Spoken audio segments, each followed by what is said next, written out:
Hey guys, welcome back to my YouTube channel. So for today's vlog, I'll be doing my final performance task in oral communication in context, which is the educational vlog.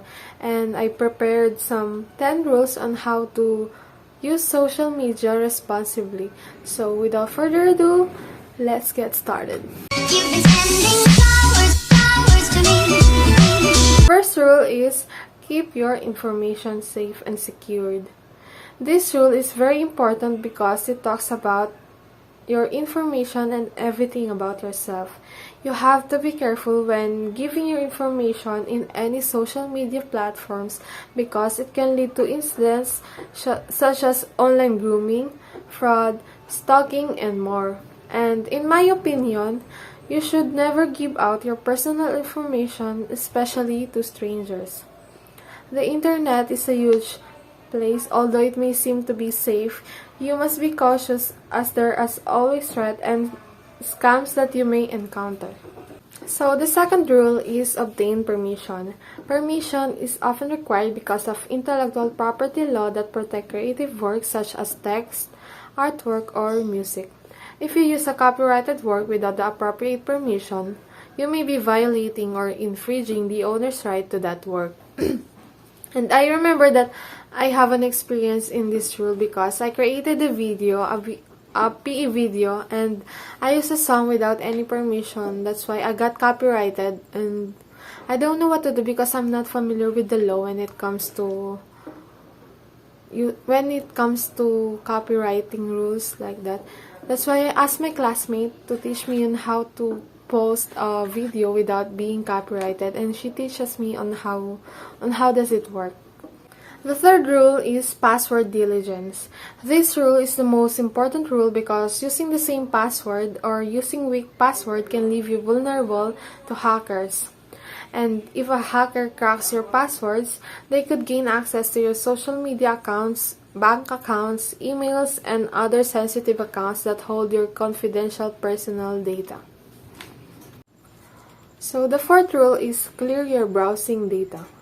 Your browser tends to hold onto information, and over time this can cause problems with logging into or loading some websites. It is always a good idea to clear out your cache or browser history and clear cookies on a regular basis. The fifth rule is manage your time when using social media. Different studies were carried out to define how social media affects students' time management. Most of them agreed that it steals a lot of precious time and students get absorbed by various platforms and lose interest in their studies. The sixth rule I have in here is think before you click. This rule is one of the strongest messages of an internet safety campaign designed to protect teenagers from overexposing themselves on social networking sites.